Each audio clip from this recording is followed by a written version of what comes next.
यदि नरेंद्र मोदी हिंदू समाज नहीं है तो राहुल गांधी हिंदू समाज हैं। राहुल गांधी अपने आप को पहले सोचें कि वो कैसे हिंदू हैं, वो कैसे हैं। उनके परदादा फारसी थे, उनकी माताजी क्रिश्चियन है, उनके तो वो क्या है वो। यदि वो मोदी जी को ये बात करें तो वो क्या है, वो मिक्स है। वो उनका यदि डीएनए टेस्ट कराया जाए तो उसमें फारसी भी निकलेगा, उसमें क्रिश्चियन भी निकलेगा, मुस्लिम भी निकलेगा। पहले अपने आप को देखें कि वो क्या है। देखिए, कानून सबके लिए बराबर है।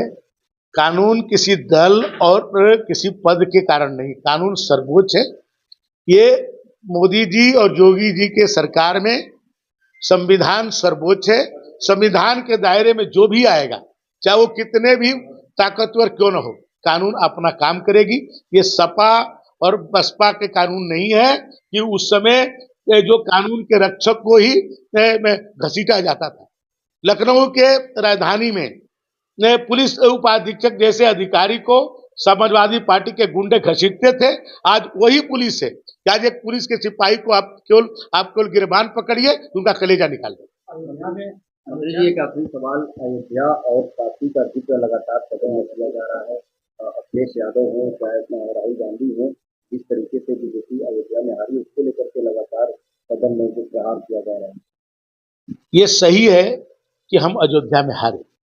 अयोध्या में हम इसलिए हारे कि राष्ट्रवाद कमजोर पड़ गया और जातिवाद मजबूत हो गया। और हम लोग राष्ट्रवाद की बात करते हैं और कुछ लोग जो है जातिवाद की बात करते हैं।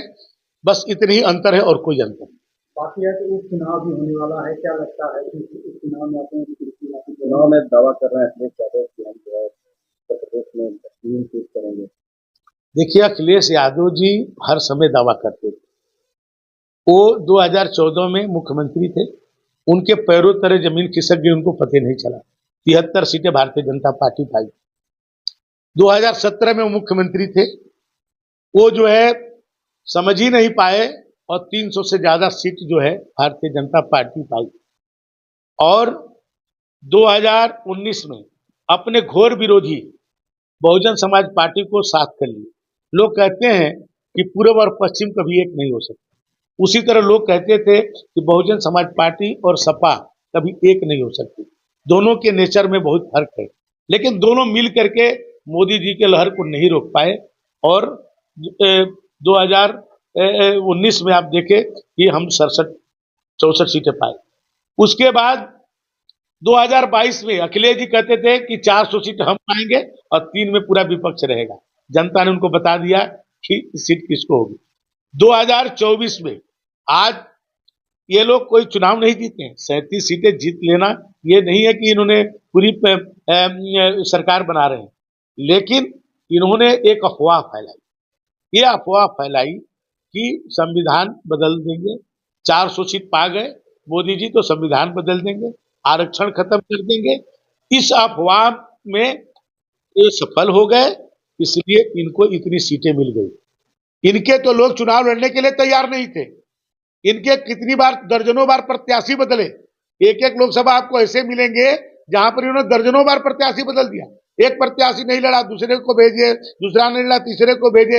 ऐसे कितने जगह इन्होंने जो है चेंज किया, लेकिन कोई वहां के प्रत्याशी नहीं मिलता था। अब सुल्तानपुर में मेनका गांधी जी के खिलाफ में जो जीता, एक को बदल दिए, वो नहीं लड़ा, कहा कि हम नहीं लड़ेंगे। दूसरे को गोरखपुर से ले जाकर लड़ा दिए, प्रचार नहीं कर रहा था, लेकिन इन्होंने संविधान का डर दिखा करके वहां जीते। जो बहुजन समाज पार्टी के मतदाता, जब दोनों एक लोग थे, तब जो है सपा को वोट नहीं दिया या सपा वाले बसपा को वोट नहीं दिए। ये संविधान को डर दिखा करके इसमें उन्होंने ये प्राप्त कर लिया। तो भाजपा का वोट कम नहीं हुआ। ये लोग ये जो संविधान इन्होंने जो डराया, उसके कारण ये अफवाह सफल हो गया। तो इसलिए मैं ये वो न समझें, उपचुनाव में पता चल जाएगा कि उनकी हैसियत क्या है। एक आखिरी सवाल, अब सभापति को राहुल गांधी ने आज एक पत्र लिखा है, उसमें कहा है कि हमारे सीट को जो है हटाया जा रहा है, काट पीट के दिखाया जा रहा है। वो जो बोलते हैं ना, अब बोल करके कई बार तो लाइव आप लोग दिखाते हैं, लाइव दिखाते हैं और जब वो बोलते हैं बाद में सॉरी ये गलत बोल दिया, ये है। तो अब उसको क्या काटेंगे वो? आप ही लोग लाइव दिखाते हैं, वो प्रेस कॉन्फ्रेंस करते हैं, और जब बोल लेते हैं आप लोग होता है सॉरी सॉरी ये गलत बोल दिए ये भाई। तो ये वो अपना बोलते रहते हैं, अपनी बात उनको समझा दिखा दिया जाए। वो जो अब तक जितना बार बोले हैं उसका आप लोग अपने यहाँ से क्लिप बनाइए, एक क्लिप बना करके उनको उसको एक बना करके उनको दे दीजिए कि राहुल जी ने आपने ये बोला था। तो राहुल जी ना पागल हो जाए तो देखिए, आप उन्हीं का बयान को उनको दे दीजिए, उन्हीं का जो होगा पूरा वीडियो आप बना के सभी मीडिया का